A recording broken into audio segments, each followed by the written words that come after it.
Hey, it's James from survivalpunk.com. Good morning. It is a slightly chilly morning, and I am not super running late this morning. I got my shit together where I'm leaving the door more or less around the right time. And today we're going to talk about things you can plant once and harvest for life. Get out of the road, bunny. You can harvest that bunny. Perennials that you can, once you get them established, you'll be feeding yourself for the rest of your life or for quite a long time. A couple of these things don't actually last forever, but long enough. And if you establish another round, you can you can mitigate that. Before we get all that though, let's take a listen to our morning theme music. Sequence back in town again.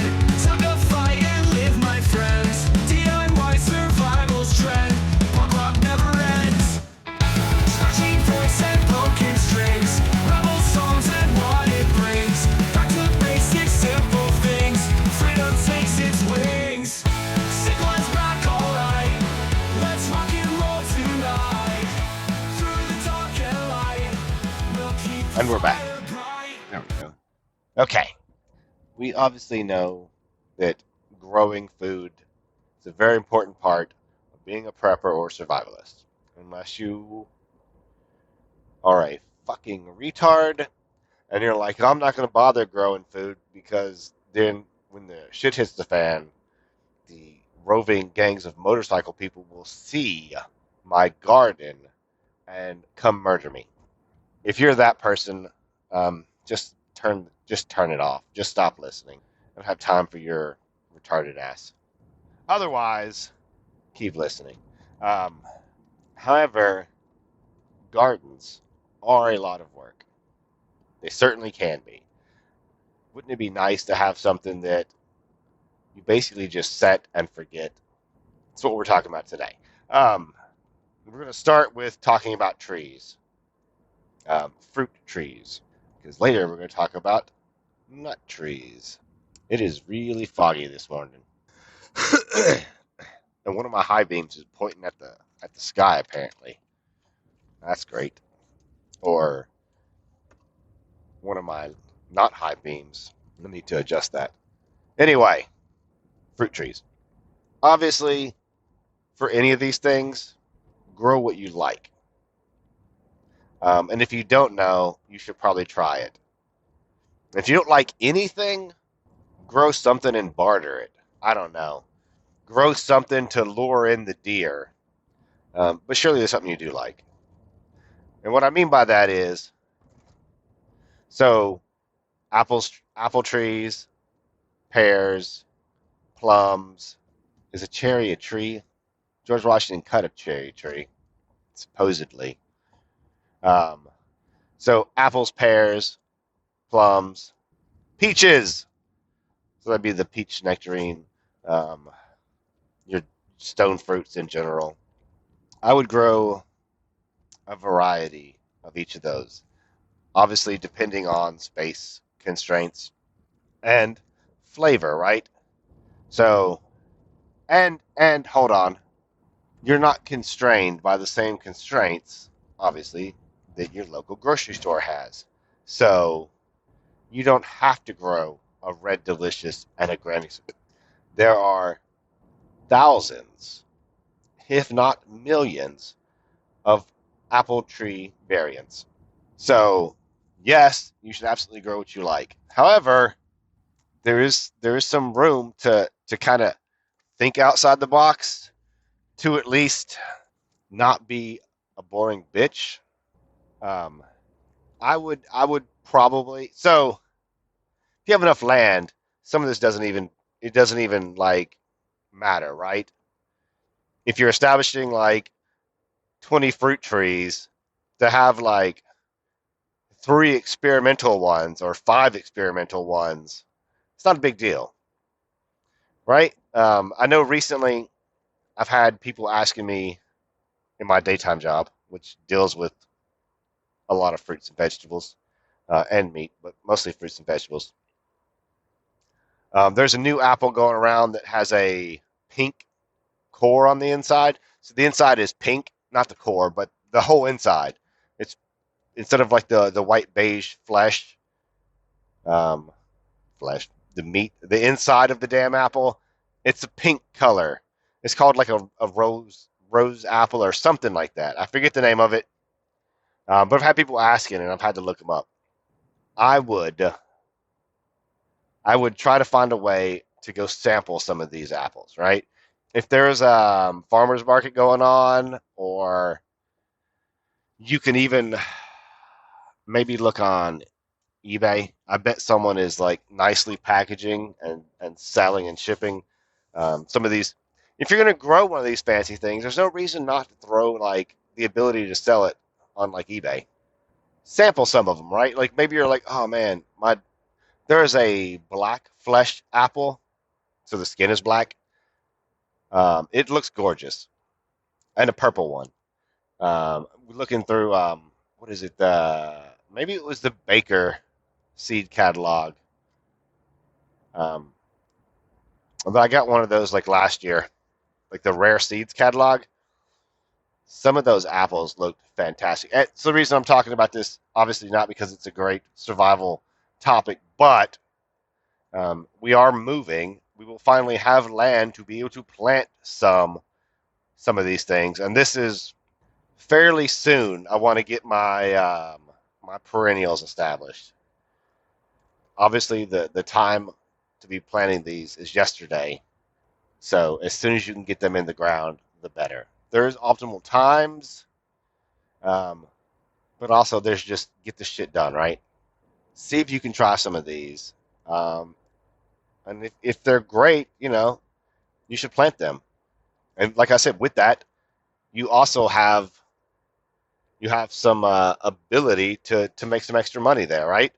You have enough of them, you sell them in your local market, and you sell them on eBay.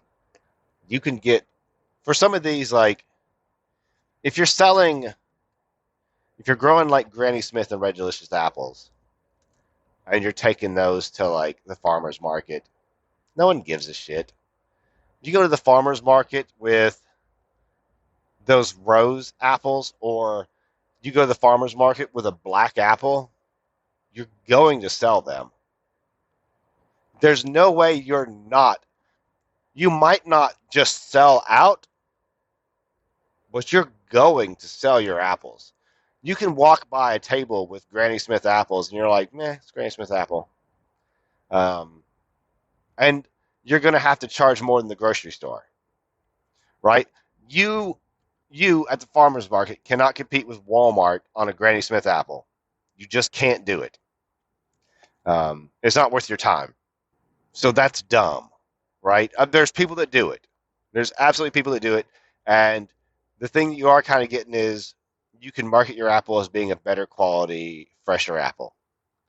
The apples in the store are not fresh at all. They sit in a warehouse for a long time under cool storage, a long time. So you're kind of able to entice people, right? But at the same time, everyone that looks at your Granny Smith apple is going, I can get that from Walmart or Kroger. I know it's better, but it's a fucking apple. You walk by and you see a shiny black apple. You're like, I've never seen that before. What does it taste like? I gotta try this. So based on novelty, if you can get repeat customers with flavor though, even better. But grow the fucking weird apples. If you fucking love a Granny Smith, plant a Granny Smith or two, right? But don't go all in on fucking Granny Smith apples. One, if you have a monocrop, you invite some like if there's something that attacks that specific variety, then you've lost all your trees. There's a bunch of reasons not to do that, right? Um, but I really feel like you're just leaving money and flavor on the table by growing the same bullshit you can buy in the grocery stores. Let's move on to the next thing. Um, pears. There's a lot of pears. Grow the ones you like, or grow some experimental ones, right? I really think that as you're planning your system, you should be thinking, yes, this system is being put in place to feed me, to supplement my food. Um, in case the shit hits the fan, I have a lot of perennials that I can harvest from. But also, can it provide money and benefits now? And that's where specialties come in. You know, I want to say if I ask you to name five kinds of apple, pretty much everyone is going to be able to name five kinds of apple. You know, Red Delicious, Granny Smith, Golden Delicious, Gala, Honey Crisp, bam. Everyone can name like five apples off the top of their head. I could easily name five more, if not 10 more. I deal with a lot of apples. Um, I could probably also name most of their um, barcode numbers, the PLUs. Is that produce lookup? Anyway, product, whatever the PLU means. Yeah, go ahead. Um, but if I tell most people to name five kinds of pear, I think they would struggle, right? I feel like most people would struggle. Um, and there's definitely some taste variances, right? I've tried several. I want to say if you've ever eaten a pear, probably what you've eaten is a Bartlett. That's your typical green pear. The golden one is a Bosch. You've probably had one of the two. The Asian ones are pretty good. There's a Donju pear. It's pretty good. There's a red pear. Anyway, it's called red pear. I'm not just saying the colors. No, it's called red pear. Anyway, grow a pear. Grow a pear. Um, Peaches. I fucking love peaches. Um, so grow some peaches. Peaches, plums, nectarines. We're just gonna lump all that together and move on. I feel like plums don't get quite the respect they. Plums are delicious. Um, there's a lot you can do with plums, and there's a lot of ways. Also, then maybe I should do an episode on preserving fruit. You can the Japanese do a pickled plum. It is interesting to say the least. Has a lot of flavor. I can't say that I love it. It definitely has a lot of flavor. It's okay. You're not. It's not for snacking on, right? If you put it with a food, it imparts a lot of flavor to that because it's salty. It's real salty and it's real sour, which is a unique flavor combination. And if you're mixing it in with something that's like fairly unseasoned white rice, it does a lot to give that rice flavor. If you're munching on it, it is disgusting. Move on, berry bushes. This is another one. Obviously, grow the bushes, grow the berries that you like. Like I said already, right? If you fucking hate blackberries, don't grow blackberries. But also, this is an excellent opportunity to grow the weird things. Grow the ones that no one else is growing. Grow the ones that you want to eat, but they're expensive, like goji berries and wolfberries and other berries. Are hazelnuts a tree or both? Anyway, I definitely am going to add several berry bushes. I swear to God, blueberries are a tree. They're probably a bush, but we went and we picked blueberries one time, and to me it feels like if it's taller than me, it's a tree, and a bush is shorter than me. I don't know what the actual um, plantological definition is.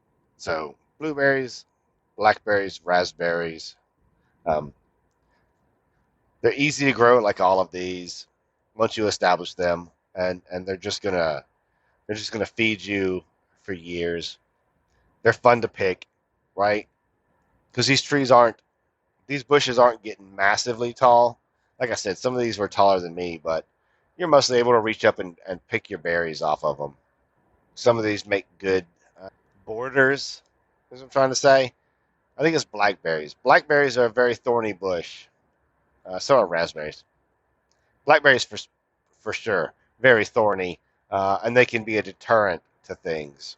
So you get added benefit of deterring people and creatures. Asparagus. This is one I don't think, I mean, you, dear listener, probably know about this.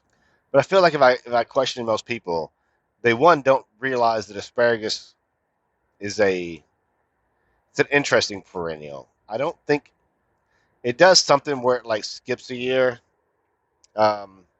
Takes 2 to 3 years to establish, then produces for 15 to 20 years, comes back every spring, and it productive in a small area. So they grow up and they like have the little asparagus stalks that grow off of it. I swear to God, it's something like they produce one year, they don't produce the next year, and then they produce every year after that, or some shit like that. It's something weird with asparagus. If you know, you know. I'll try to put that in the show notes. Hey, ChatGPT, when you transcribe this, make sure to add the details about asparagus. Anyway, and I don't know of anything else that's anything at all like that. I don't know of any other vegetable type plants that are perennial. If you live in a desert, um, the tomato plant will never die apparently, and it'll just kind of produce a lot.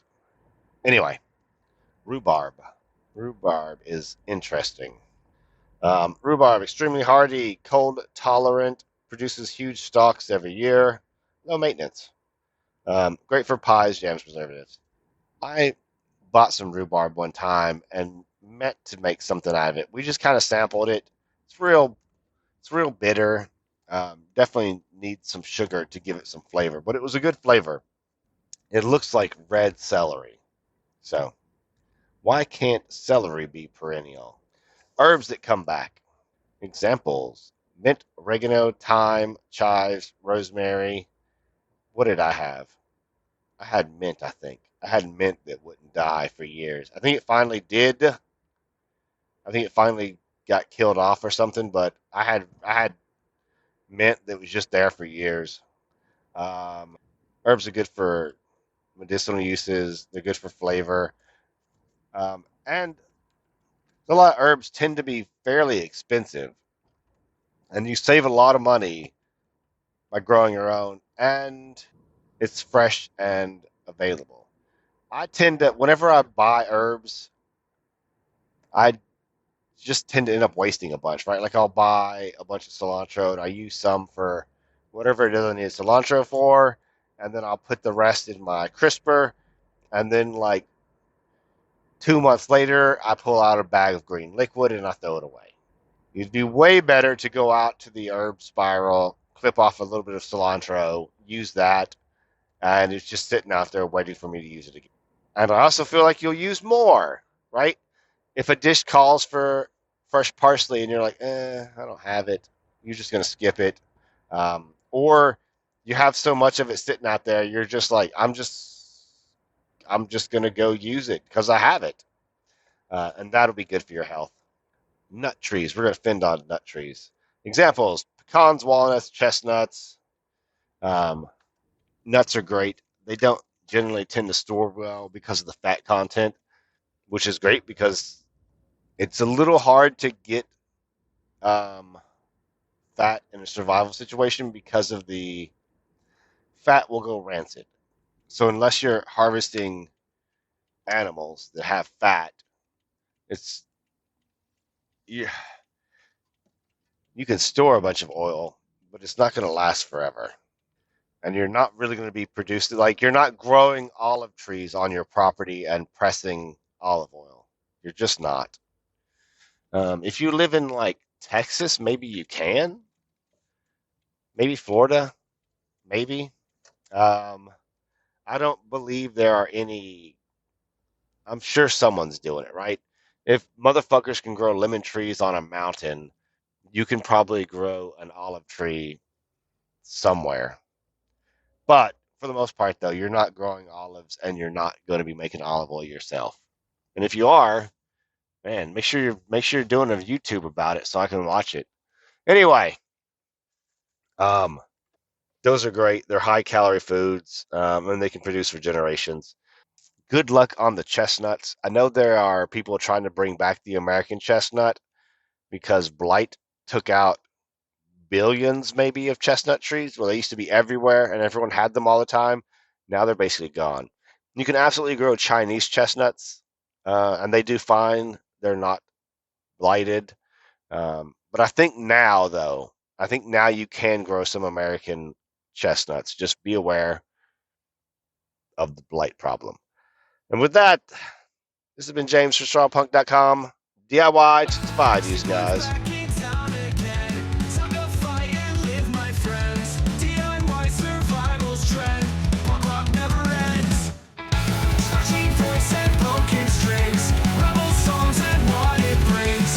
Back to basic simple things. Freedom takes its wings. Sequence back, alright. Let's rock and roll tonight. Through the dark and light, we'll keep the fire bright. Dirty jeans and leather coats, anarchy in all our notes. Survival punk floats our boat, we got our antidotes. One for all and all for one, we'll keep marching till it's done.